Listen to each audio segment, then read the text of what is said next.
Après des années d'instruction et de contradictions, connaît-on aujourd'hui la vérité sur les circonstances exactes de l'arrestation de Jacques Messrine? Souvenez-vous, après des mois de traque, le 2 novembre 1979, porte de Clignancourt à Paris, Jacques Messrine est tué de plusieurs balles au volant de sa voiture. Pourquoi aujourd'hui encore policiers, justice et la famille de l'ancien gangster ne sont toujours pas d'accord sur les conditions de cette arrestation? Que sait-on de ces dernières secondes de la vie de Jacques Messrine? Nous allons en parler après notre document. Avec nous ce soir, tout d'abord Bruno Messrine, bonsoir. Bonsoir. Vous êtes le fils de Jacques Messrine. Merci d'être avec nous. La première question, est-ce que vous avez été longtemps, on vous a longtemps caché l'identité de votre père? Disons que j'ai vécu avec lui jusqu'à l'âge de 3 ans, en gros. Et à partir de l'âge de 3 ans jusqu'à l'âge de 8 ans, j'ai cru que mon père, enfin mes parents étaient morts, en fin de compte, dans un accident de voiture. C'est ce qu'on vous avait dit. C'est ce qu'on m'avait dit à partir du moment que je dirais que j'ai perdu la mémoire, vu qu'à 3 ans, on ne se souvient plus de son enfance. Mais de 3 ans jusqu'à 8, on m'avait toujours dit, tiens, tes parents sont morts un jour d'un accident de voiture. On m'a même pratiquement donné les circonstances, ils ont raté un virage, ils sont morts tous les deux ensemble. Un vrai secret de famille. Jusqu'à ce moment-là, j'ai toujours cru que c'était vrai, qu'en fait. Un secret? C'était totalement un secret de famille. Je pense que c'était surtout pour nous protéger, en fin de compte, pour éviter qu'on soit trop perturbé, je dirais, trop rapidement par rapport à l'actualité. Mais en fin de compte, l'actualité va s'inverser, parce que tellement qu'on va parler de lui que je vais être obligé de deviner que c'est mon père, en fin de compte. Et puis un jour, vous allez le voir en prison, vous avez 9 ans. Oui. C'est vous qui avez demandé d'aller le rencontrer? Disons qu'à 8 ans, donc, je découvre la vérité de l'existence de mon père et de ma mère aussi au passage d'ailleurs. J'apprends donc qui il est réellement. Ça va assez vite, vu que moi déjà en tant que petit gamin, je connaissais déjà le personnage public. J'avais juste à associer en fin de compte que le personnage public était mon père. Voilà, je le voyais dans les journaux. Tout le monde en parlait autour de moi, à l'école et compagnie. Et donc le jour que j'apprends l'existence de mon père, le même jour, je demande à le voir en prison. Vous vous souvenez encore d'aujourd'hui de cette rencontre? Ah oui, ça c'est... S'il y a bien un jour que je pourrais jamais oublier, c'est bien ce jour-là. Oui. Ça a été un... Vous vous rendez compte, c'est comme si vous attendiez pendant 8 ans d'aller voir ou de rencontrer votre père pour la première fois. C'est presque une première naissance, quoi. C'est comme un retour à zéro, c'est comme si qu'à 8 ans, j'avais 0 ans, quoi. Donc ce jour-là, ça a été totalement magique, quoi. Ensuite, Jacques Messrine s'est échappé de cette prison dans laquelle vous avez été le rencontrer pour la première fois. Pardon? Heureusement. Heureusement. Et il s'est échappé, et durant cette cavale, vous savez que vous étiez sur surveillance, vous, parce qu'il risquait bien évidemment de prendre contact avec vous? Ah, bien sûr, mais de toute façon, ça c'était un principe de base évident. À partir du moment que lui était en cavale, de toute façon, il n'y a pas eu que la dernière cavale où le problème était le même. Il y a eu d'autres cavales où c'était exactement le même problème. Les policiers en premier, c'est bien connu, on cherche la femme. Là, dans ce cas-là, c'était plus compliqué. Où on cherche les enfants, la famille, etc., quoi. Mais là-dessus, il a pris pratiquement aucun risque, pratiquement. Quand vous dites pratiquement, ça veut dire que vous l'avez rencontré pendant cette période? À cette période-là, moi, je ne peux pas en causer. Donc, je ne l'ai pas vu. Ni personne de la famille, normalement. Normalement. Voilà. Vous aviez des nouvelles, donc? Oui. Quand on vous demande qui était votre père aujourd'hui, vous dites quoi? C'était difficile comme question. Enfin, c'est même pas la question qui est difficile, c'est peut-être la réponse. Qu'est-ce que vous voulez que je vous dise? Que c'est un papa que j'adore, que l'humain est extraordinaire. Plus les années passent, plus je le ressemble en plus. C'est assez compliqué, hein, c'est assez compliqué. Me suis retrouvé à un moment, à un espèce de paradoxe, où j'étais déjà fasciné par le personnage avant de savoir que ce soit mon père. Tout d'un coup, j'apprends que ça devient mon père. Donc, ça veut dire quoi? À 8 ans, on est passionné par... on est fasciné par l'idée du bandit, du gangster? À 8 ans, dans ma cour de récréation, tout le monde jouait à mon père. Donc, il n'y avait pas de raison que moi, je ne sois pas comme les autres petits gamins à jouer à mon père. Moi, quand j'ai vu que c'était mon père, j'ai juste associé les deux ensemble, quoi. Il y a juste au niveau de ma vie que j'ai dû bien séparer les deux faits, quoi, de ne pas mélanger la vie du gangster et la vie du père, quoi. Alors, vous estimez toujours que votre père a été assassiné, exécuté, ce jour-là, le 2 novembre 1979. Vous étiez, vous, à ses côtés, Sylvia Jean-Jacot, bonsoir. Oui, bonsoir. Vous êtes la dernière compagne de Jacques Messrine. Merci d'avoir accepté notre invitation. Vous ne souhaitez pas ce soir que l'on voit votre visage. Vous êtes donc sa dernière compagne. Vous étiez à ses côtés lors de cette fusillade. Vous avez été vous-même blessé, je crois, ce jour-là. Très grièvement blessé. Alors, on va reparler de tout ça dans un instant. Avec nous également Paul Lefebvre. Bonsoir, vous êtes journaliste, chroniqueur judiciaire. Vous avez bien évidemment à l'époque suivi cette cavale, cette folle cavale de Jacques Messrine. On n'est pas ici, c'est difficile, on entend les propos de Bruno Messrine. On n'est pas ici en face d'un Robin des Bois, on est en face d'un gangster violent. Non, mais je veux dire que c'est très difficile pour moi d'être devant les deux autres invités. Je comprends parfaitement les sentiments de son fils et je comprends évidemment les sentiments de sa dernière compagne. Donc moi, j'ai un regard qui est tout à fait différent.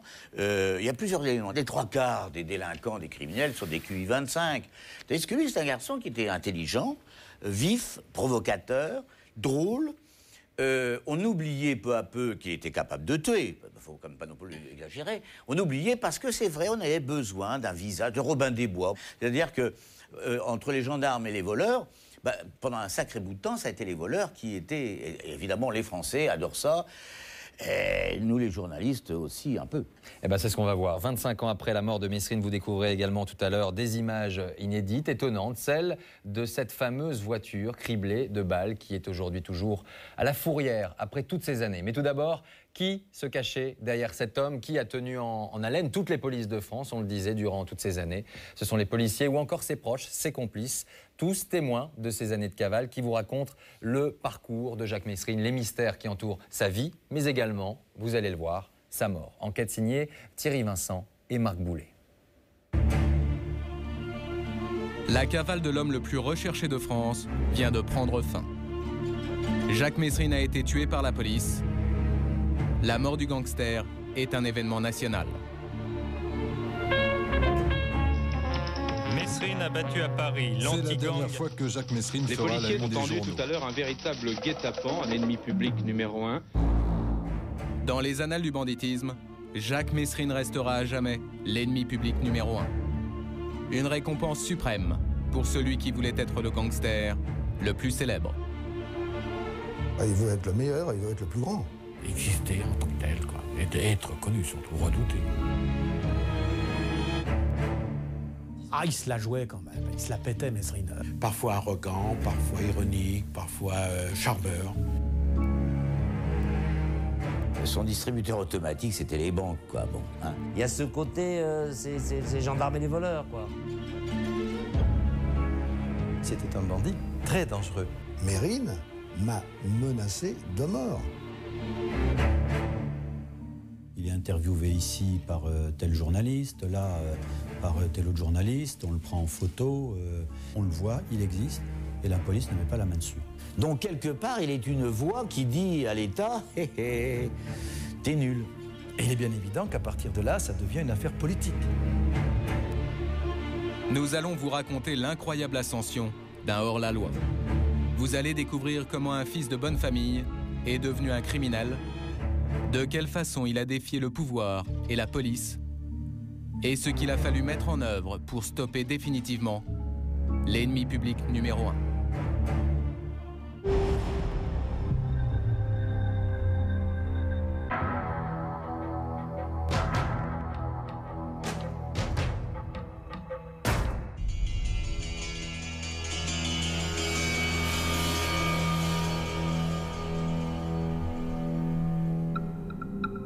Voici Jacques Mesrine lorsqu'il était enfant. Au départ, rien ne prédestine ce petit garçon au regard studieux à devenir un dangereux gangster. Jacques Mesrine est né dans la banlieue parisienne en 1936. Il est issu d'une famille aisée, une enfance, tout ce qu'il y a de plus heureuse. C'est quelqu'un qui était issu d'une famille tout à fait honorable. Son père et sa mère travaillaient dans une entreprise de broderie de luxe. Et rien ne lui manquait. Il était dans un milieu familial tout à fait honorable. Il a fait sa communion, il avait une aube, et il était donc tout à fait intégré dans un milieu croyant, catholique. Il a été enfant de cœur, il a servi la messe. Mais le jeune garçon ne va pas rester un enfant modèle très longtemps.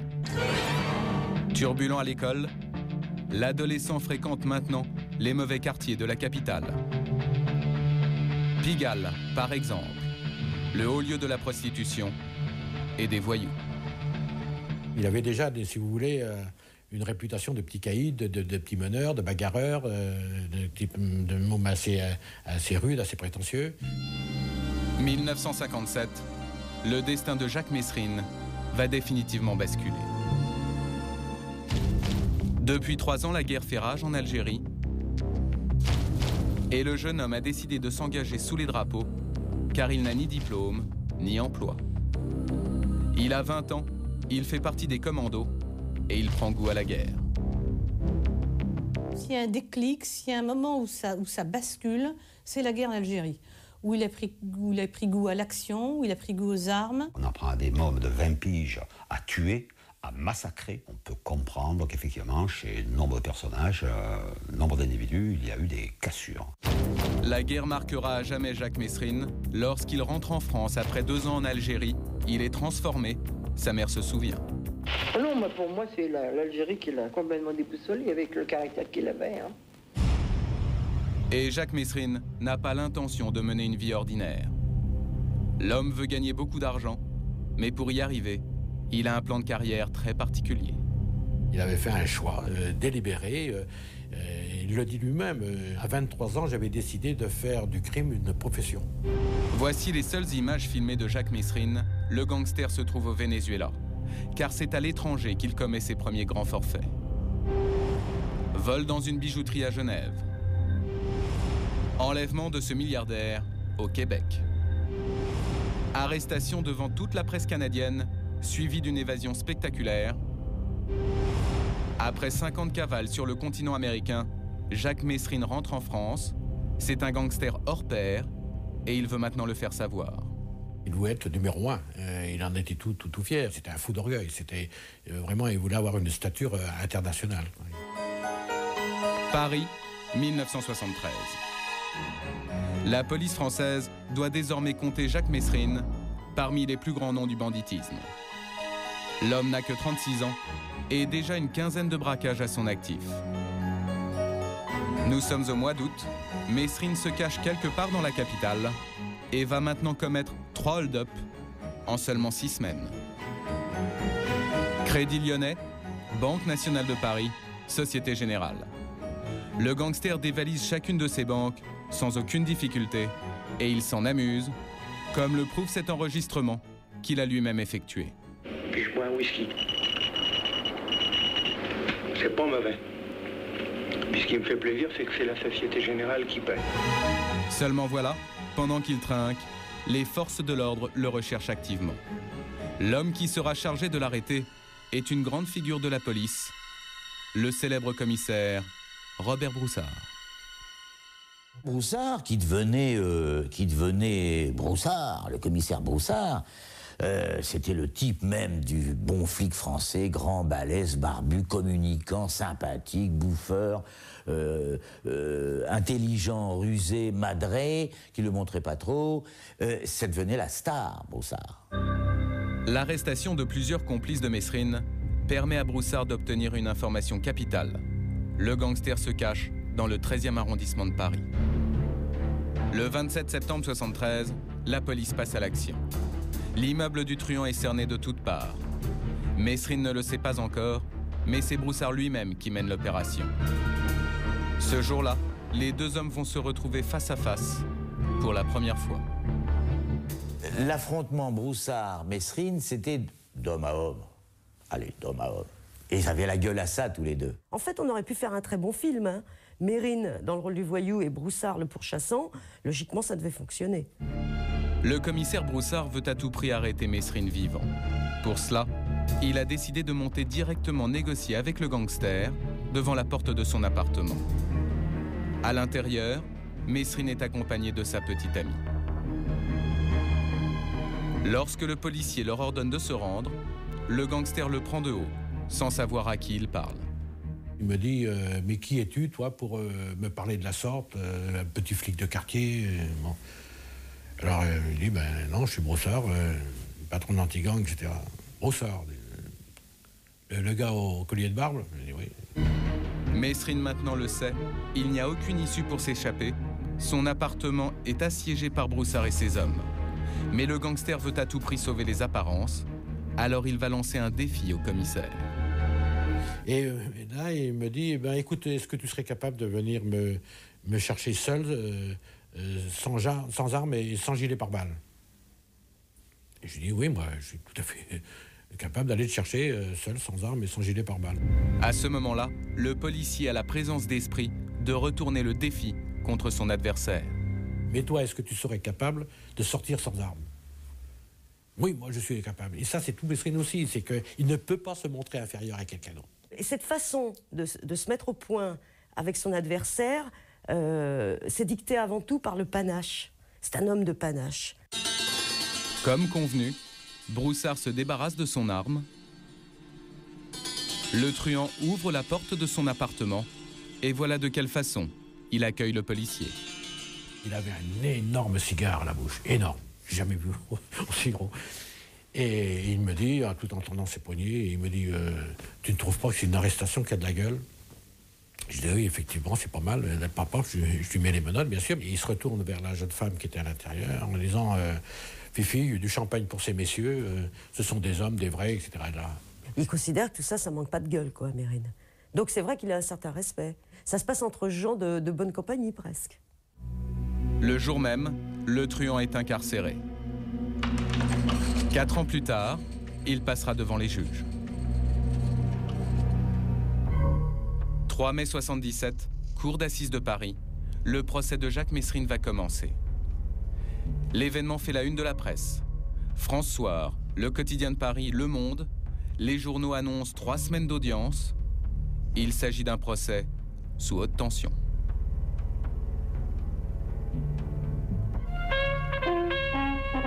Jacques Mesrine, que l'on a appelé l'ennemi public numéro 1, comparaît devant les assises pour une Mesrine, à qui l'on reproche une foule de méfaits qui vont du vol qualifié à la prise d'otage. Mesrine est un malfaiteur intelligent, mais dangereux. Mesrine est également un gangster charismatique, alors le tout Paris accourt à son procès.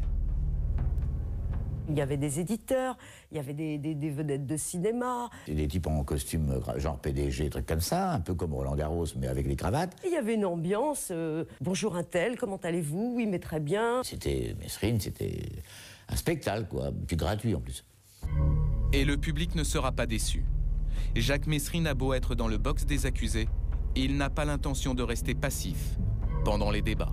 Il a décidé que ça serait son procès, comme ça serait son spectacle ou sa première au Zénith ou à Bercy. Et il entend bien ne pas la louper. Objectif de Mesrine, détourner l'attention des jurés des faits qui lui sont reprochés. Pour y parvenir, il va créer un scandale en pleine audience. Le procès n'a commencé qu'il y a 3 jours et Mesrine va démontrer de manière spectaculaire qu'il peut à tout moment s'évader de prison. Vous voulez une preuve de la corruption de l'administration pénitentiaire. Cette preuve, je vais vous la donner. Il défait son nœud de cravate très lentement, etc. Et il sort des clés de menottes. Et il lance au président Petit et aux journalistes. Voilà ce que l'on peut acheter, Monsieur le Président, dans vos prisons. Je vous démontre que tout s'achète en prison. J'ai payé ça 3 000 francs, je vous dirai pas qui, etc. Puis il jette les clés devant le Président en disant voilà comment on peut corrompre et sortir des prisons. Jacques Mesrine vient d'adresser un message au président du tribunal. Il est capable de s'évader. Le gangster n'a peur de rien et veut le faire savoir. Alors avant la fin des débats, il va lancer un ultime défi à celui qui l'a arrêté, le célèbre commissaire Broussard, venu témoigner à la barre. Il s'agit d'une petite phrase au parfum prémonitoire. Je me donne 2-3 ans maximum pour m'évader, et puis on se retrouvera. Ça se passera, il n'y aura plus de champagne, Broussard. Ça se passera dans la rue, et le premier qui tirera aura raison. C'est con, on va être obligé de se tirer sur la gueule. C'est con, mais c'est comme ça. Après 3 semaines d'audience, le verdict tombe au palais de justice. Jacques Mesrine est condamné à 20 ans de prison. Mais voilà, le gangster n'est pas du genre à courber les chines. Il a décidé de tout mettre en œuvre pour écourter sa peine.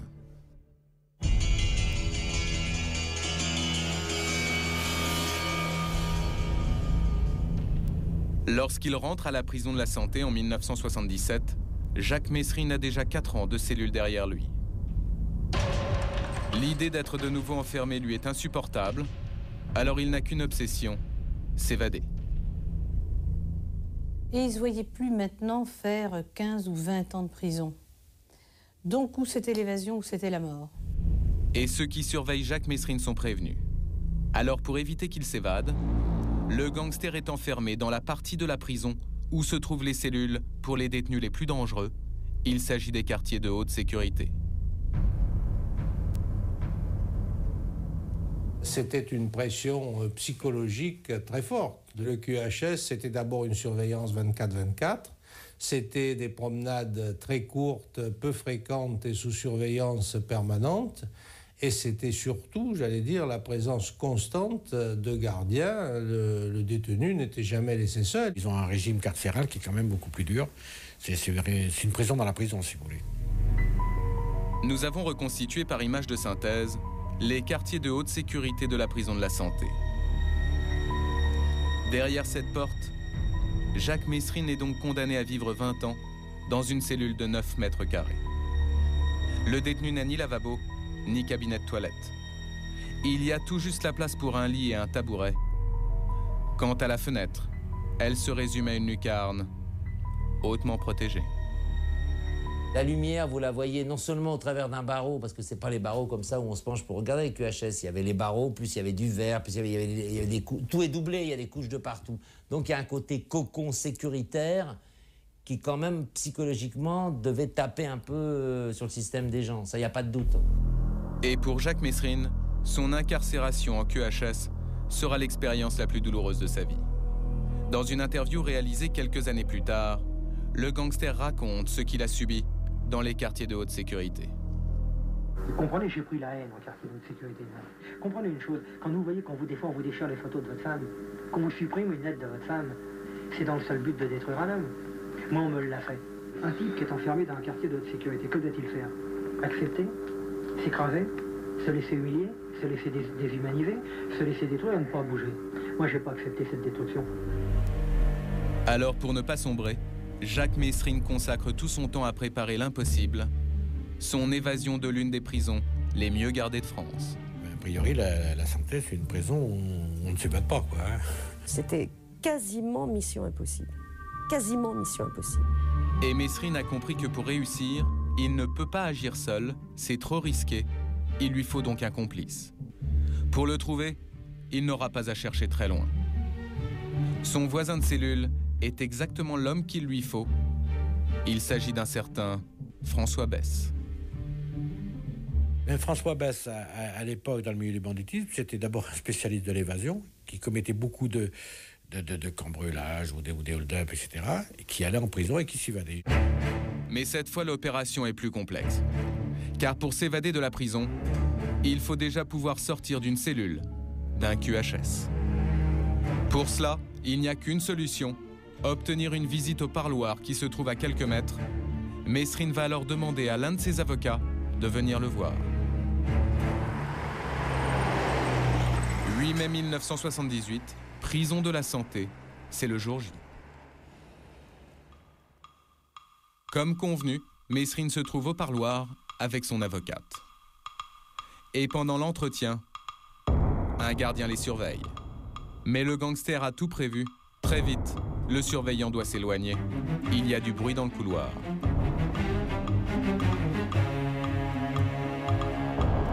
Le gardien va alors découvrir qu'un de ses collègues est blessé. Il a été agressé par François Besse, le complice de Mesrine, à l'aide d'une bombe lacrymogène. Le plan fonctionne à merveille. Dans le parloir, Mesrine n'est plus surveillé, alors il en profite. Sous les yeux de son avocate médusée, il saute sur la table, arrache le faux plafond pour en retirer des cordes et une sacoche. Il y avait là une cache d'armes. Il met des armes dans ses poches, il en garde une, au moins une, je ne sais pas si c'est une ou deux, à la main. Je lui dis, j'avais bien compris ce qu'il faisait, bien sûr, vous allez vous faire tuer. Il me répond, pas du tout, on va se tailler la route. Lorsqu'il sort du parloir, Mesrine, arme au poing, menace les gardiens et rejoint François Besse. Ensuite, les deux hommes enferment les surveillants dans une cellule et s'emparent de leurs uniformes. Avec un parfait sang-froid, ils vont même jusqu'à libérer un autre détenu qu'ils emmènent avec eux. Mesrine et Besse, déguisés en gardiens, simulent l'escorte du troisième prisonnier. Ils savent que la cour est en travaux depuis des semaines. Ils la traversent et s'emparent d'une échelle installée sur le chantier. Ils n'ont plus qu'à franchir le dernier rempart pour s'évader. Seulement voilà, l'alerte a été donnée, la police est arrivée sur les lieux. Après une fusillade, Mesrine et Bess parviennent à s'enfuir, mais le troisième détenu, lui, sera abattu d'une balle en plein cœur. Je me demande si à un moment, la population française n'a pas eu l'impression qu'elle était au cinéma, quoi. C'est un scénario complètement assez incroyable, d'ailleurs. Plus de 20 ans après les faits, une question demeure toujours sans véritable réponse. Comment Mesrine a-t-il pu se procurer des revolvers, des cordes et des bombes lacrymogènes à la prison de la Santé? Les armes ne sont pas venues comme ça tomber du ciel dans le plafond de la loge où était, dans l'espace où était Mesrine, quand même. Il y a quelqu'un qui les avait apportées, ces armes. Qui exactement? Cela reste un mystère. Mais si l'on en croit Jacques Mesrine lui-même, la réponse est très simple. Il l'a donnée lors d'une interview quelques mois après son évasion. J'ai toujours discuté avec les gardiens. L'un d'eux m'a dit « Vous comprenez, Mesrine, si vous montiez quelque chose, je serais prêt à vous aider. » Et je lui ai dit « Si tu peux réussir à me porter des armes pendant tes rondes de nuit, tu les mettras dans le parloir des avocats. » Il m'a donné son accord, donc les armes sont rentrées. Quelles que soient les complicités dont il a pu bénéficier, le jour de son évasion, Mesrine fait de nouveau la une de l'actualité.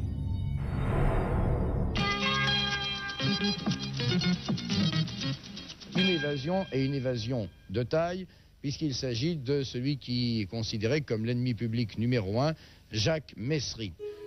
Au sommet de l'État, c'est l'embarras. En première ligne, Alain Peyrefitte, le ministre de la Justice de l'époque. Lorsqu'il apprend la nouvelle, le garde des Sceaux sort de ses gonds. Il employait des mots, des mots très brutaux, hein, très brutaux.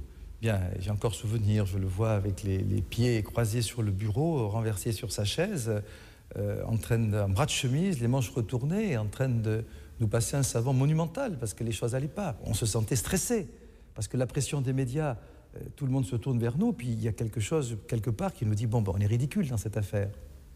Celui dont on parle le plus, il trouve le moyen de s'évader. L'affaire Mesrine est d'autant plus gênante pour le gouvernement que la sécurité est une des priorités majeures du président Valéry Giscard d'Estaing. Le chef de l'État lui-même s'est intéressé à l'affaire en recevant le garde des Sceaux tout à l'heure et en lui demandant de tirer toutes les conclusions pénales et disciplinaires des résultats de son enquête. Alain Peyrefitte s'exécute et les sanctions tombent. Le directeur de la prison de la Santé est muté et son supérieur, le patron de l'administration pénitentiaire, est limogé. Pour le président de la République, ces mesures ne suffisent pas. Cette affaire doit être maintenant réglée au plus vite. Mais il va devoir attendre, car malgré la traque policière, Jacques Mesrine est introuvable.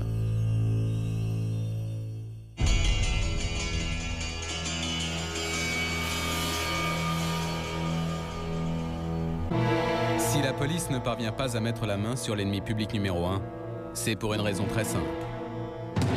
Désormais, Jacques Mesrine ne ressemble plus à Jacques Mesrine.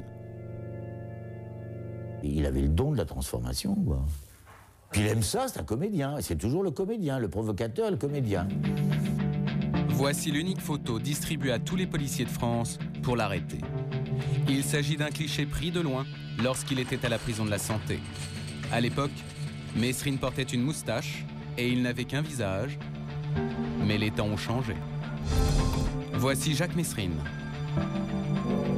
Là encore, c'est Jacques Mesrine. Cet homme aussi s'appelle Jacques Mesrine. Fausse barbe, perruque, lunettes de vue. Pour échapper à la police, Jacques Mesrine n'a qu'un objectif, ressembler à Monsieur Tout-le-Monde. On ne pouvait pas s'imaginer qu'on pouvait croiser un ennemi public aussi banal, aussi monstrueusement banal. Il était d'une banalité totale, Jacques Messrine. À l'origine, il a une gueule de beauf. Avec ou sans moustache, il a une gueule de beauf. Donc, pardonnez-moi l'expression, mais au bistrot le matin, à l'heure du café crème, des beaufs, il y en a un paquet quand même. Hein. Donc, déjà là, il peut passer inaperçu.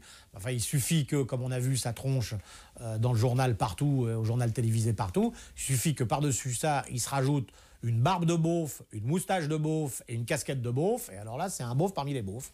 Et à mon avis, ça lui a beaucoup servi. Pour brouiller les pistes, Jacques Messrine ne s'arrête pas là. En plus de son visage, il change également d'identité. Pour cela, l'homme se procure de faux papiers. Un jour, il s'appelle Gérard Lenoir, il est architecte. Un autre, il se nomme Jacques Vétois, journaliste. C'est un vrai caméléon, il peut jouer différents rôles. Il peut être l'ouvrier, le docteur, l'avocat, l'architecte. Il peut jouer tous les rôles facilement. Il a suffisamment d'intelligence, donc il peut se fondre dans des personnages. Oui. Comble de l'audace, Jacques Messrine va jusqu'à fabriquer lui-même une fausse carte de police. Il se donne pour nom Vaugier, prénom Henri. En guise de clin d'œil, il se domicilie au 36 quai des Orfèvres, à la préfecture de police. Sur ce faux document, le gangster s'est octroyé le titre de commissaire principal. Et là encore, impossible de reconnaître Messrine sous les traits de son personnage, le soi-disant commissaire Vaugier. Il est évident que ça lui a permis d'échapper à plusieurs reprises à certainement des contrôles. C'est plus facile quand on ne vous reconnaît pas d'échapper à un contrôle que si vous êtes reconnu. L'homme est traqué par toutes les polices de France, qu'importe. Il se fond dans la masse en plein Paris et occupe maintenant un 2 pièces au rez-de-chaussée de cet immeuble. Messrine est méconnaissable, alors il a décidé de profiter de sa liberté. Il se met à sortir, à Pigalle notamment, l'endroit qu'il fréquentait dans sa jeunesse. Et c'est dans un bar du quartier qu'il va rencontrer son ultime compagne. Elle s'appelle Sylvia Jean-Jacot. À l'époque, elle a 26 ans. J'étais barmaid dans un bar et c'est comme ça que j'ai fait sa connaissance. Sauf qu'il était habillé en plâtrier et il avait un vélo Solex. Ouais. Il était charmant, il était gentil avec moi. Jacques Messrine file le parfait amour et pendant ce temps, la police piétine. Mais très bientôt, elle va de nouveau entendre parler du gangster. Car l'ennemi public numéro 1 a maintenant décidé de refaire surface.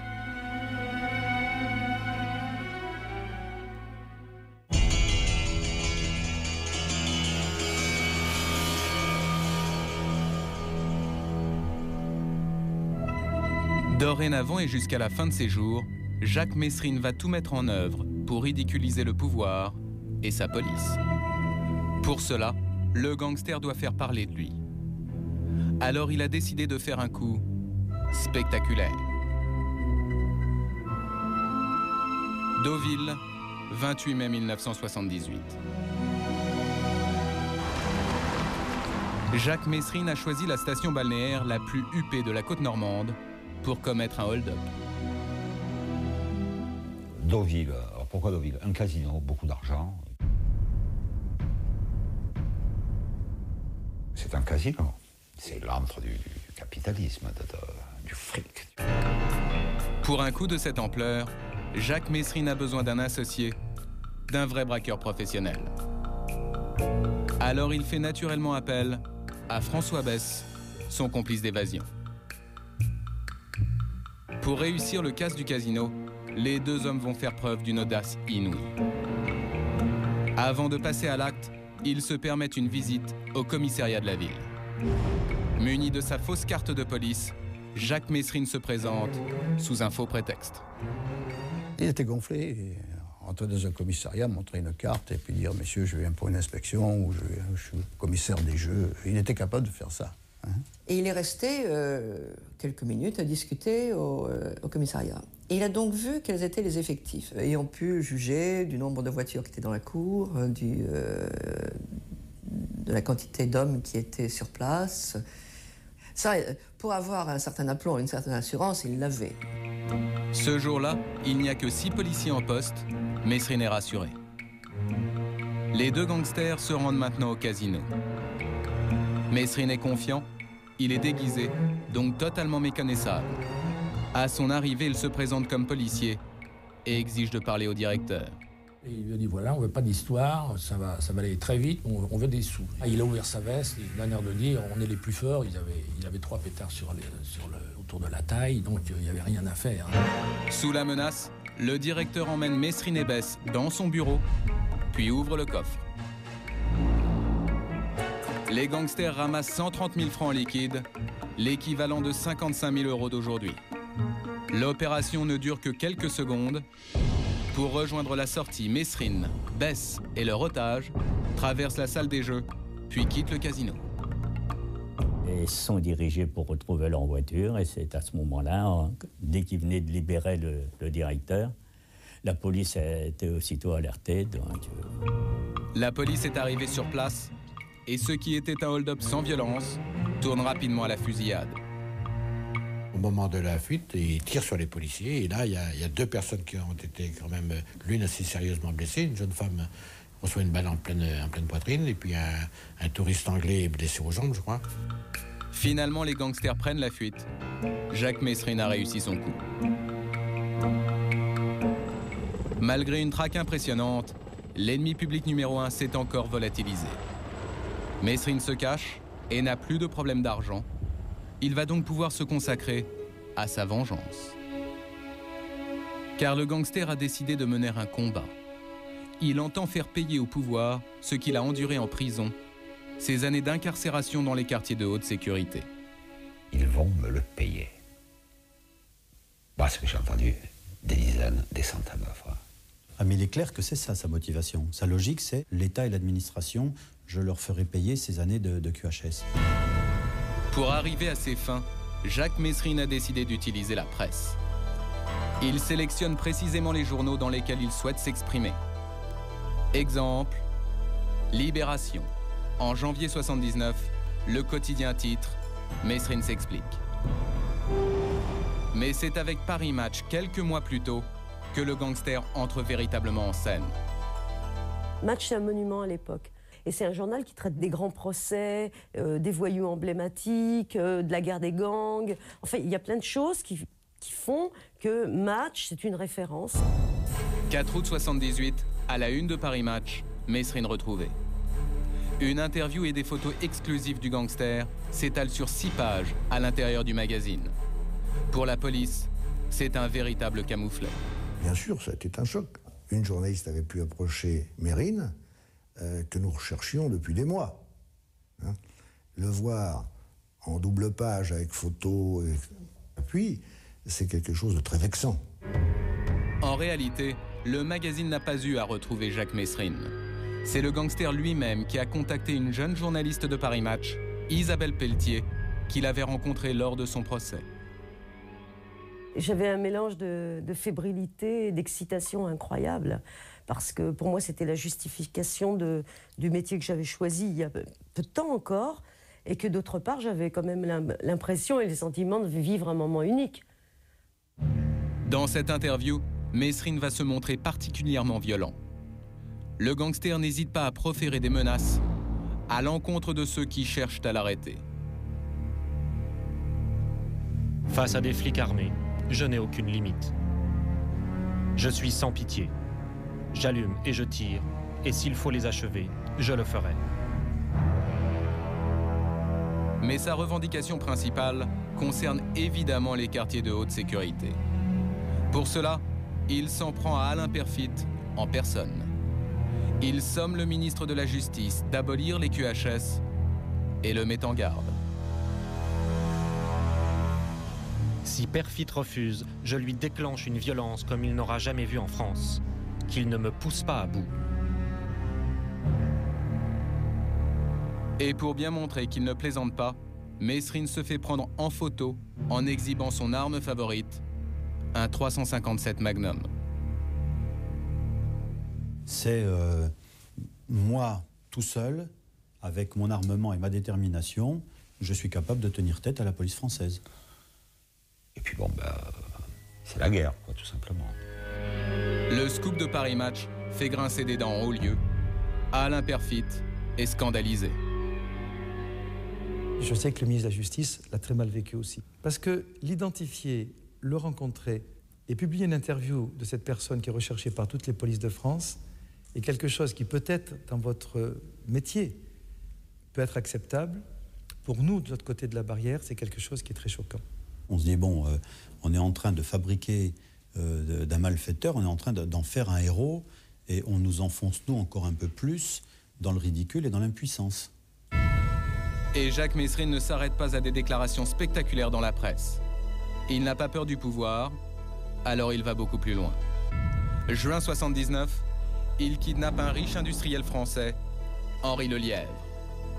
Contre sa libération, il obtient la plus forte rançon jamais remise à un gangster en France, 6 millions de francs de l'époque, soit 2 millions d'euros d'aujourd'hui. Pour le gouvernement, la situation n'est plus tenable. En ligne de mire, les forces de l'ordre et leur manque de résultats. Les différents services chargés de traquer l'ennemi public numéro 1 sont maintenant montrés du doigt.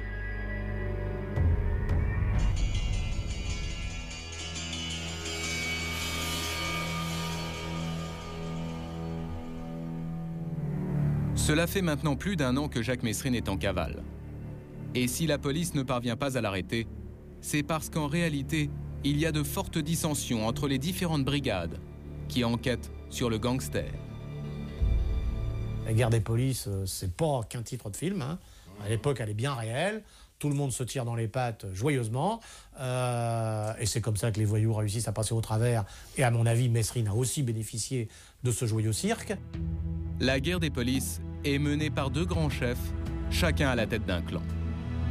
D'un côté, le fameux commissaire Broussard de l'anti-gang.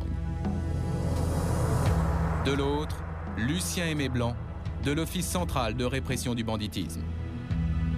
Aimé Blanc est un grand flic. C'est le prototype du flic rompu à toutes les techniques, les vieilles méthodes, les indices, la manipulation d'indicateurs, etc., etc. L'un travaille dans l'ombre, l'autre est médiatique.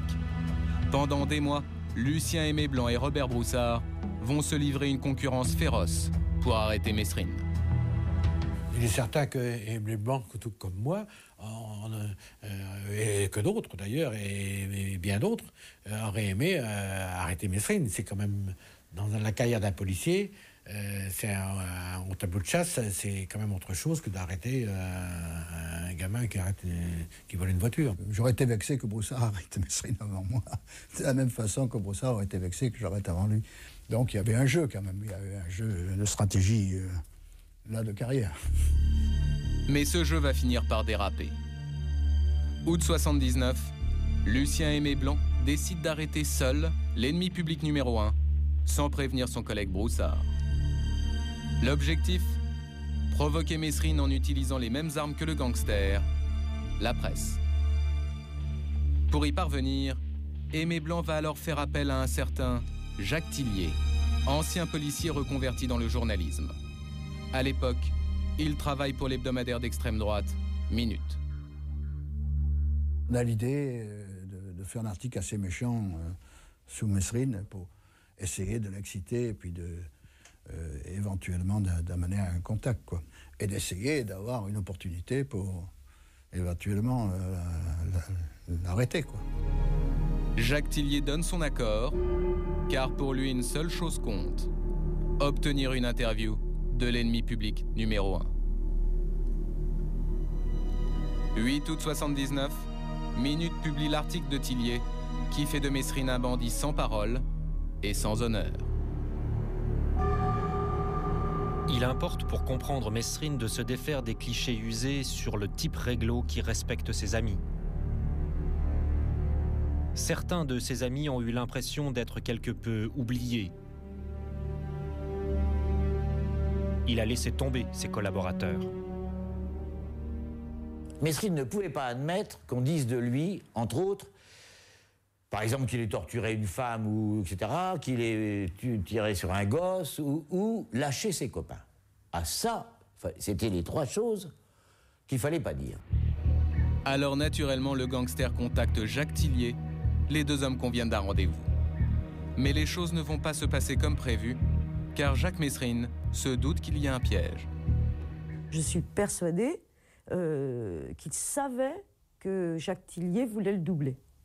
C'est-à-dire le doubler? Le doubler, ça veut dire en même temps faire son interview, ça c'est certain, parce que l'autre était journaliste, mais en même temps donner des éléments suffisants pour que Mérine soit tué ou arrêté très très rapidement. Pour cette raison, le gangster a décidé d'envoyer un complice en voiture chercher Jacques Tillier au lieu de se rendre lui-même au rendez-vous. Ce changement de programme est une mauvaise surprise pour Aimé Blanc. Car pour pouvoir arrêter Messrine, il a maintenant besoin d'organiser une filature de la voiture. Mais voilà, ce dispositif suppose la collaboration de son rival, Broussard. Alors Aimé Blanc préfère renoncer et laisser partir le journaliste en reportage, sans en parler à quiconque. Je ne préviens pas la direction, parce que si je préviens la direction, on va me dire mettez un dispositif. Et automatiquement, on va voir arriver Broussard et la BRI. Premier juré, on devait tous dire, et là, l'histoire Tillier, on ne l'avait pas su, une fois de plus. J'estime que c'est inutile. C'est inutile et dangereux. C'est dangereux pour Tillier, parce que si notre dispositif est détecté, Tillier est pris en otage par Mérine, il est mal. Donc je laisse courir, là. Franchement, je laisse courir. La décision d'Aimé Blanc va coûter très cher à Jacques Tillier. Car Jacques Messrine a décidé de punir le journaliste. Nous sommes dans le sud de Paris. Au bout de ce sentier, dans cette grotte, Jacques Tillier va maintenant vivre un véritable calvaire. Alors là, il y a le Messrine violent, d'une violence telle qu'on ne l'a jamais connue. Pour la première fois sur le territoire français, quel que soit le rôle de sa victime, pour la première fois, Jacques Messrine avait du sang sur les mains. Jacques Messrine et son complice ont décidé de mettre en scène l'exécution du journaliste. Des cierges ornent la grotte pour éclairer une séance photo particulièrement macabre. Dès son arrivée, Jacques Tillier doit se déshabiller. Humilié, puis torturé, Messrine finit par lui tirer 3 balles dans le corps et le laisse pour mort. Après le départ des 2 gangsters, l'homme parvient quand même à se traîner hors de la grotte. Il sera secouru par un automobiliste avant d'être emmené d'urgence à l'hôpital. La sauvagerie avec laquelle les 2 lascars là, avaient traité Tillier, ça avait quand même été très mal perçu. Trop c'est trop. Quelques jours plus tard, l'événement fait la une du 20h. Nous sommes en possession d'un document unique en télévision, une interview de Jacques Tillier, la dernière victime de Messrine. Dans cette interview, Jacques Tillier nie avoir œuvré pour la police et couvre son ami Lucien Aimé Blanc. Première question de notre reporter au journaliste de Minutes. Jacques Messrine savait très bien qu'il n'y avait pas de policiers derrière, que les policiers n'étaient pas prévenus de cette interview. Le journaliste a beau mentir, au sein de la police, l'affaire fait scandale et Aimé Blanc est directement tenu pour responsable. Le policier a voulu faire cavalier seul en utilisant des méthodes douteuses qui se sont révélées inefficaces. Le résultat, c'est que Messrine n'était pas là, quoi, c'est tout. Enfin, il n'était pas là depuis pas arrêter, quoi. Le temps était venu de mettre toutes les forces dans le même panier, si j'ose dire, pour arriver à un résultat positif et dans de bonnes conditions. Celui qui va mettre de l'ordre dans la police est un certain Maurice Bouvier, le patron de Broussard et d'Aimé Blanc. L'homme n'apprécie guère leur querelle, alors il convoque les 2 policiers dans son bureau et tape du poing sur la table. Et il dit, il y en a marre de ces rivalités, anti-gang, au CRB. Maintenant, je ne veux voir qu'une tête. Et ça suffit. Et vous allez me coffrer ce type-là, Mérine. Il y en a marre. Vous vous asseyez sur vos rancœurs de service et vous marchez tous dans le même sens. La guerre des polices vient de prendre fin. Désormais, Jacques Messrine est en danger.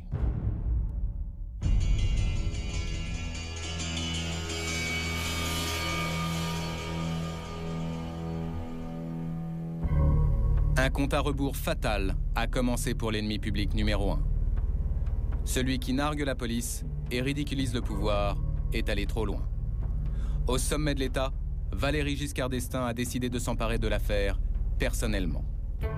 Août 79, le président somme son ministre de l'Intérieur, Christian Bonnet, d'obtenir des résultats dans les plus brefs délais. Il dit, Bonnet, est-ce que vous allez enfin arrêter Mesrine?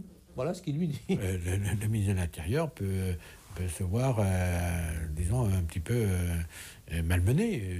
Pourquoi pas son départ demandé ou... On peut dire que c'était devenu une affaire d'État, ou en tout cas une obsession d'État. Pas une affaire d'État, une obsession d'État. Il fallait un résultat dans cette affaire. Christian Bonnet est sur la sellette, il n'a plus le droit à l'erreur. Résultat, les forces de l'ordre retrouvent très vite leur efficacité. Filature, manipulation d'indices, infiltration dans le milieu du banditisme. En un mois, la police retrouve la piste de l'ennemi public numéro 1. Et cette fois-ci, les méthodes de Lucien Aimé Blanc se révèlent fructueuses. Le policier parvient à identifier l'homme qui, à cette époque-là, est le plus proche de Jacques Mesrine. Il s'agit de Charlie Boer. On arrive donc à me situer comme étant le complice de Mesrine. Brun, 1m75, l'accent marseillais, ayant fait de nombreuses années de QHS. Bon, là, tu sais, c'est vite fait. Hein. L'appartement de Charlie Boer est immédiatement placé sur écoute téléphonique. Toutes ces conversations sont passées au peigne fin. Au bout de quelques jours, un personnage mystérieux appelle. Ce simple coup de téléphone va tout changer. Et là, on entend une voix un peu rauque. Monsieur le directeur, on se fait une sortie. C'est Jacques. Allô, monsieur le directeur? Oui, monsieur le directeur. On se parlait comme ça, on s'amusait, tu sais, tu vois. Et il y avait au moins 2 fonctionnaires de police qui connaissaient bien la voix de Mesrine. Et donc là, à un moment, il y en a un, il est là, comme ça, avec son casque, et il lève le bras, et il dit « C'est lui ». Le lien entre Mesrine et son complice est confirmé. Toutes les forces de police suivent désormais Charlie Boer à la trace et remontent jusqu'à la planque de l'ennemi public numéro 1, dans le 18e arrondissement de Paris. Fin octobre 79, les policiers retrouvent enfin Mesrine. Pour le commissaire Broussard, le moment est inoubliable. Qu'est-ce que vous ressentez à ce moment-là? Un grand moment d'émotion. Grande émotion. Car ça fait maintenant 18 mois qu'on était après. Et puis il était là. Il y a comme un grand silence qui tombe sur nous. Et là, on sait qu'on l'a à portée de main et qu'on n'a pas le droit de rater notre opération. Donc la question est de savoir à quel est le bon moment pour interpeller. En réalité, Jacques Mesrine ne sera jamais interpellé, mais abattu par la police. Nous avons tenté d'éclaircir les zones d'ombre qui, aujourd'hui encore, 25 ans après les faits, entourent les conditions dans lesquelles l'ennemi public numéro 1 a été tué. Paris, porte de Clignancourt, 2 novembre 79. La vie de Jacques Mesrine ne tient plus qu'à un fil. Le gangster est au volant de sa voiture, avec Sylvia Jean-Jacques à ses côtés. Et à ce moment-là, il ne peut imaginer que ce qui se passe autour de lui est totalement mis en scène. Les piétons, les automobilistes ou les 2 roues qui l'entourent sont en fait des policiers en civil. Il y en a une 50aine. Toute la zone est sous le contrôle des forces de l'ordre. À ce moment-là, le dispositif se resserre. Les voitures qui étaient à 100 mètres se rapprochent très discrètement. Tout ça, c'est un véritable manège, si vous voulez. Ça doit se faire très discrètement. Ça doit passer inaperçu. L'homme qui avait accepté d'arrêter Mesrine sans armes il y a 6 ans a décidé de changer de méthode. Pour leur ultime face-à-face, le commissaire est maintenant prêt à employer tous les moyens. Avec un garçon comme Mesrine, on n'arrive pas avec un bouquet de violettes. Je m'excuse, mais on doit être en permanence sur ses gardes et plus que sur ses gardes. 15h15, porte de Clignancourt. Un camion banalisé talonne la voiture de Jacques Mesrine. À l'arrière du poids lourd, caché sous une bâche, il y a 4 tireurs d'élite, armés jusqu'aux dents. Le camion, il nous est passé devant comme ça. Et il a remercié, le chauffeur a fait merci, Jacques lui a refait merci. Et le conducteur du camion qui a une vision un petit peu d'ensemble sur ses collègues s'est arrangé pour être devant la voiture de Mesrine. Et voilà précisément ce dont se souvient Sylvia Jean-Jacot lorsque le camion est arrivé devant la voiture de Jacques Mesrine. Tout d'un coup, j'ai vu la bâche qui s'est soulevée et ils nous ont mitraillés tout de suite. C'est sur ce point précis que les versions divergent et les contradictions apparaissent. Voici ce qu'affirme Robert Broussard depuis maintenant plus de 20 ans. Avant que les tireurs d'élite n'ouvrent le feu, le commissaire est formel. Les policiers ont sommé Jacques Mesrine de se rendre. Il y a des sommations. On a dit et répété qu'il n'y avait jamais eu de sommation. Ce n'est pas vrai. Il y a des témoins quand même qui peuvent le confirmer. Un certain nombre de policiers, dont moi d'ailleurs, sommes sortis de véhicules et avons braqué Mesrine et Sylvia Jean-Jacot en criant « police ». Vous savez, là, ça a été du « police ne bouge pas ». Bon. Donc les sommations ont été faites sans problème. Mais au lieu de rester immobile, Mesrine aurait alors fait un geste de trop. Là encore, Robert Broussard est catégorique. Il est figé sur son volant et d'un seul coup, il se penche sur sa gauche. Et on constate précisément du côté gauche où il avait une petite sacoche avec 2 grenades défensives. Selon Broussard, ce n'est qu'à cet instant-là, en état de légitime défense, que les policiers auraient tiré.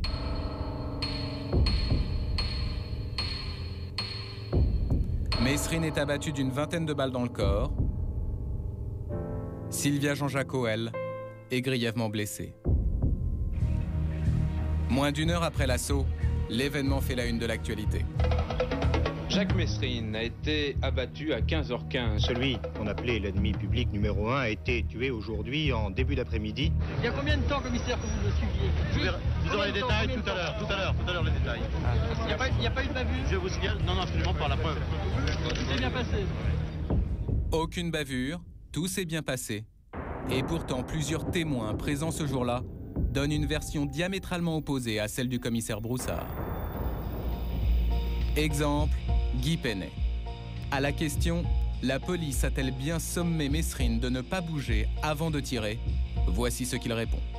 J'ai entendu les bouge pas tes faits, j'ai entendu ça après les coups de feu. Donc ça fait 22 ans, ça fait depuis cette date-là que je dis ça, que je maintiens cette version. Moi j'ai vu, je dis ce que j'ai vu.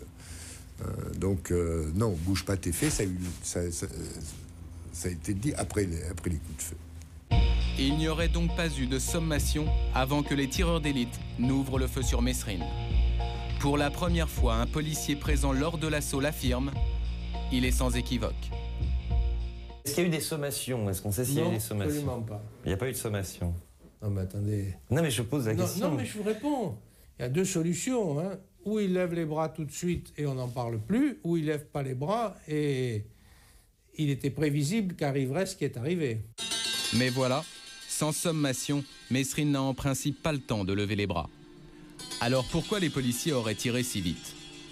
La réponse se trouve sans doute dans les instructions qu'ils ont reçues avant l'assaut. Selon le ministre de l'Intérieur, voici ce qui a été dit aux forces de l'ordre. Bien évidemment, vous ne prenez, ni vos hommes, aucun risque. Quand on dit « vous ne prenez aucun risque », ça veut dire « je ne veux pas qu'il y ait un seul policier qui risque d'être blessé par cet individu. Par conséquent, on sait ce que ça veut dire. » C'est une formule dont vous comprenez très bien ce qu'elle veut dire. Cette déclaration est ambiguë. Mais pour le commissaire Pellegrini, membre des forces de l'ordre, présent porte de Clignancourt ce jour-là, la formule du ministre ne fait aucun doute. Les instructions sont claires, ne prenez aucun risque. Mais ce sont les instructions que l'on donne chaque fois qu'il y a une interpellation dangereuse. Ne prenez pas de risque. Ça veut dire quoi, ne prenez pas de risque? C'est-à-dire, ne faites pas de sommation, n'hésitez pas avant de tirer, c'est-à-dire opérez comme vous opérez d'habitude face à des individus dangereux. Votre vie est plus précieuse que celle des voyous. Ne vous faites pas tuer bêtement en essayant, par exemple, de le prendre vivant. Selon ce témoignage, Jacques Mesrine aurait été exécuté. Il aura donc fallu plus de 20 ans pour qu'un policier ose en parler publiquement. Mais jusqu'à présent, l'histoire officielle a toujours retenu l'autre version. Les tireurs d'élite ont ouvert le feu sur le gangster en état de légitime défense après les sommations d'usage.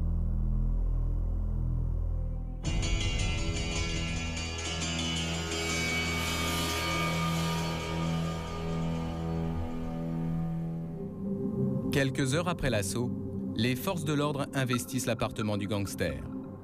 Ils retrouvent des armes, des billets de banque, et parmi ses effets personnels, ils tombent sur quelque chose d'anodin. Il s'agit d'une cassette audio. Lorsque les policiers l'écoutent, c'est la surprise. Bonjour mon amour. Il est certain que si tu écoutes cette cassette, ma petite Sylvie d'amour, c'est que je ne suis plus. Simple souvenir d'un mawap. Ton mari est mort, abattu par les policiers. Mais ça, nous le savions déjà. Nous savions que ça pouvait un jour arriver. Il s'agit d'une confession intime et prémonitoire que Mesrine a réalisée quelques jours avant sa mort. Dans ce document, il reste déterminé. Face aux policiers, il n'envisage pas d'être arrêté. Il anticipe une issue fatale. Je suis mort les armes à la main. Même si peut-être, et ça je n'en sais rien, je n'ai pas eu le temps de m'en servir. Parce que même si les policiers m'ont tué, avant que j'aie le temps de mettre la main sur mon revolver, il faut te dire une chose. Si j'avais eu le temps de mettre la main dessus, je m'en serais servi. La seule chose que je sais, c'est que si tu écoutes cette cassette, c'est que je suis dans une cellule d'où on ne s'évade pas. Jacques Mesrine repose aujourd'hui au cimetière de Clichy. Il avait 43 ans lorsqu'il est tombé sous les balles de la police, le 2 novembre 1979, porte de Clignancourt, à Paris. Voilà pour cette enquête signée Thierry Vincent et Marc Boulet. Avec nous toujours la dernière compagne de Jacques Mesrine, Sylvia Jean-Jacot, Bruno Mesrine, son fils, et puis Paul Lefebvre, journaliste chroniqueur judiciaire. On va revenir tout d'abord sur une chose importante, Bruno Mesrine. Est-ce qu'aujourd'hui, vous avez, on vient de revoir ces images douloureuses, je l'imagine pour vous, idéalisé votre père? Est-ce que vous en avez fait un héros, ou est-ce que vous êtes conscient qu'il était aussi cet homme violent, dur, qui avait pris ses risques, ce terrible jeu qu'il disait entre les policiers et lui? Non, moi, je pense que j'ai jamais idéalisé mon père. Je pense que c'est pas moi qui l'ai fait d'abord, tout ça, de le rendre héros et compagnie. C'est plutôt, je dirais, les Français, la presse et tout ce qu'on veut qui l'ont rendu comme ça. C'est pas moi. Bon.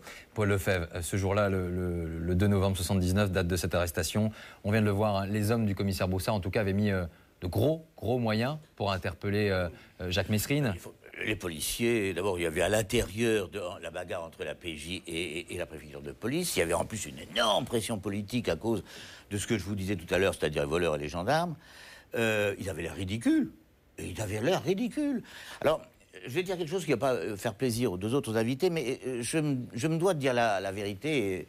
Mesrine n'arrêtait pas depuis des mois et des mois de dire « ça sera moi ou eux et je tirerai le premier », etc., etc. Donc, je veux dire que la querelle sur la légitime défense, elle n'est pas apparue tout de suite, elle est apparue après. Les journalistes spécialistes de Mesrine, entre guillemets, de l'époque, on n'a pas été du tout... Au départ, ils ne se sont pas posé la question. La seule chose qui m'a choqué, c'est Madame Jean-Jacot, elle était visée. Pourquoi l'a-t-on visée? Et il y a 4 impacts de balles qui sont bien, alors si c'est des tireurs d'élite, je veux bien, mais 4 impacts de balles qui la visent, elle. Alors Sylvia Jean-Jacot, merci d'être avec nous ce soir. Vous avez été grièvement blessé, on en a parlé juste avant ce sujet. Ce qui est fou, c'est que à cette époque-là, vous viviez presque normalement ce jour-là, ce jour de l'arrestation. Vous alliez dans votre appartement pour payer les décorateurs, ça veut dire que cela, vous viviez normalement? Normalement, tout à fait normalement. Et on allait régler les frais de décoration puisqu'on partait aux environs du 20 novembre, on quittait la France définitivement et il voulait que l'appartement soit prêt avant qu'on parte. Est-ce que Jacques Mesrine ce jour-là était méfiant, inquiet ou pas du tout? Il l'était un petit peu parce que 2 jours avant, on avait vu des mouvements bizarres et suspects. Et moi, je lui ai demandé à ce que l'on parte tout de suite et il a refusé. Alors, Bruno Mesrine, avec votre avocat, Maître Malenbaum, vous avez alimenté cette querelle judiciaire avec, je crois, 11 juges d'instruction. Vous êtes persuadé qu'on a assassiné votre père, qu'il ne s'agissait pas d'un état de légitime défense. Ça a alimenté la procédure, la polémique. Est-ce qu'aujourd'hui, il n'est pas le temps de tourner la page? Mais tourner la page, je veux bien, mais c'est pas nous la tourner la page. La page, c'est un juge d'instruction de la tournée, c'est-à-dire de reconnaître une bonne fois pour toutes. Parce qu'il faut quand même être très clair sur les faits qu'on entend dans le reportage et sur la réalité de ce dossier. La réalité, c'est qu'on a quand même des policiers qui ont témoigné devant le juge d'instruction, donnant bien une version totalement contradictoire de celle du commissaire Broussard. Le même commissaire Broussard qui a témoigné devant le juge ne donne pas la même version qu'il donne à la télévision. Pourquoi que le juge d'instruction ne veut pas dire « OK, il y a eu assassinat et affaire classée ». Paul Lefebvre, ce jour-là, les ordres étaient assez clairs. Il fallait mettre fin à la cavale de Jacques Messrine, quel que soit... D'ailleurs, Pellegrini le dit bien, oui. Mais je suis d'un vrai, hein, mais au niveau de la notion d'assassinat, on ne peut pas dire que c'était une notion d'assassinat parce que c'était une opération de police contre un individu, entre guillemets, considéré comme extrêmement dangereux. Et les ordres du ministre de l'Intérieur, c'était pas de quartier, point final. Et c'est passé comme ça. Alors après, juridiquement, peut-être qu'un juge d'instruction va dire que l'ordre était mal incompris, etc. etc. Mais quand, là, actuellement, il y a le visage de M. Bonnet, et Bonnet, c'était pas un joyeux drill. Hein. En tout cas, c'était clair, son message. Alors, c'était fini. Et d'ailleurs, quelque part, ça a soulagé les policiers, parce qu'ils ont dit, au moins, on a des ordres clairs, on y va. C'est ce que dit d'ailleurs Pellegrini. On va revenir juste sur un point. Vous, aujourd'hui, vous réaffirmez que ce jour-là, vous n'avez pas entendu de sommation. Il n'y a eu aucune sommation. La bâche s'est soulevée sur le côté et les 4 tireurs ont fait feu. Et quand je les ai vus, j'ai compris et j'ai mis mes bras devant mon visage. Mais vous êtes bien consciente que Jacques Messrine avait sur lui des armes, c'est vrai? Tout à fait, oui. Il avait des grenades? Elles étaient de mon côté, je tiens à le préciser, contrairement à ce que l'on a toujours raconté. Le sac de grenades était... il aurait fait était un à mouvement. mes pieds. Les sacs de grenades étaient de mon côté, alors, pas du sien. On va réécouter juste, Jacques Messrine, ce message quasi testamentaire, hein, effectivement, puis après on en parle. Je suis mort les armes à la main, même si peut-être, et ça je n'en sais rien, je n'ai pas eu le temps de m'en servir. Parce que même si les policiers m'ont tué, avant que j'aie le temps de mettre la main sur mon revolver, il faut te dire une chose. Si j'avais eu le temps de mettre la main dessus, je m'en serais servi. La seule chose que je sais, c'est que si tu écoutes cette cassette, c'est que je suis dans une cellule d'où on ne s'évade pas. Alors ce jour-là, Bruno Messrine, votre père n'aurait pas hésité à tirer, à réagir. Ça, c'est vous qui le dites. Ouais. Moi, ce que je peux vous dire, c'est que sur toutes les arrestations qu'il y a dans tout son passif et dans tout son CV, il n'y a aucune arrestation qui s'est mal passée. Il n'y en a aucune. Oui, depuis là, pour ne pas dire que ça s'est même passé tellement à part qu'il est aussi rentré dans la légende par sa manière aussi de se faire arrêter. Il était plutôt du genre à recevoir les flics à coups de champagne et compagnie que les recevoir à coups de calibre. Oui, ça avait changé les derniers. Ça avait été une certaine époque et puis il y avait une autre époque. Je regrette les autres, on arrête tout le monde. Lui, depuis des mois, disait on ne le prendra pas vivant. Moi, il disait, d'ailleurs, il le dit. Et j'ai toujours pensé, moi, à la fin, pardonnez-moi, parce que vous étiez beaucoup plus proche de lui, on se disait, mais il a une tendance suicidaire, ce mec, dans les rédactions, on dit, c'est quand même bizarre, il n'arrêtait pas de provoquer les policiers, et on se disait, dans le contexte où nous étions, nous, observateurs extérieurs, on se disait, mais enfin, ça va se terminer comme ça, pourquoi les excite-t-il? Il n'avait pas cette conscience que, de toute façon, ça allait, un jour ou l'autre, s'arrêter comme cela, ou pas du tout, honnêtement? Moi, il m'a tout le temps dit, de toute façon, il savait qu'en France, on l'exécuterait et qu'à l'étranger, on l'arrêterait. Déjà, pour commencer, il n'y a qu'en France où il savait qu'on allait le tuer. Et c'est pour ça qu'il voulait quitter la France? Non, puis même, il en avait assez. Moi, il me disait à moi, à ses amis, bonne chance au prochain ennemi public numéro 1, on s'en va. Et puis voilà, il avait cette conscience-là, mais lui, il m'a toujours dit, si jamais la police nous repère, ils mettront un tireur d'élite et on me mettra une balle en pleine tête et tu me verras tomber à côté de moi, mais jamais. Mais vous savez ce qui s'est passé le 2 novembre? Mais c'est épouvantable ce qui s'est passé. Vous ne pouvez même pas imaginer l'horreur que ça a été. Si on en parle avec autant de recul encore aujourd'hui, c'est qu'il s'est bien passé quelque chose ce jour-là qui n'est pas normal, quoi. On ne peut pas dire que les moyens qui ont été employés sont des moyens d'arrestation. Et je veux dire, il n'y a que lui qu'on a exécuté sur la place publique. On arrête plein de gens en France, sauf lui. Lui, on l'a tué. Alors cette voiture, la BMW immatriculée 83 CSG 75, criblée de 57 trous dans sa carcasse, 21 impacts de balles dans son pare-brise, côté conducteur, nous l'avons retrouvée 25 ans après. Regardez cette image, c'est une image inédite. Elle est, et c'est assez étonnant, dans une fourrière dans le Val-de-Marne.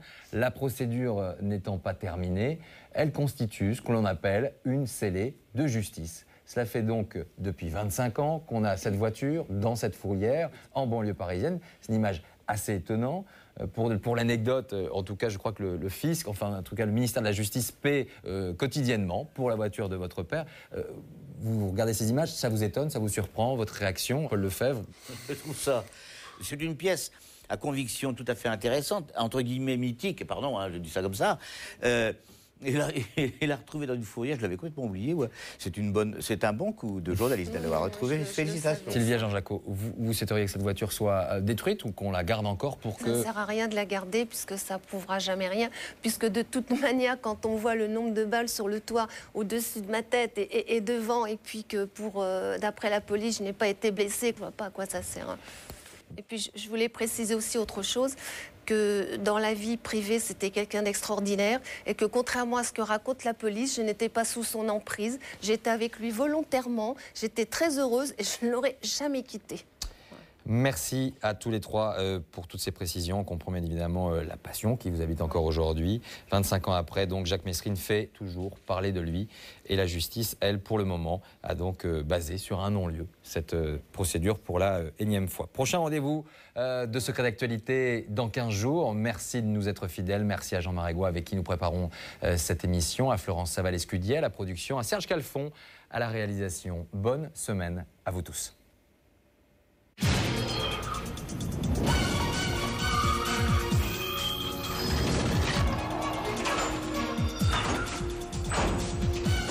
Secret d'actualité continue sur M6.fr.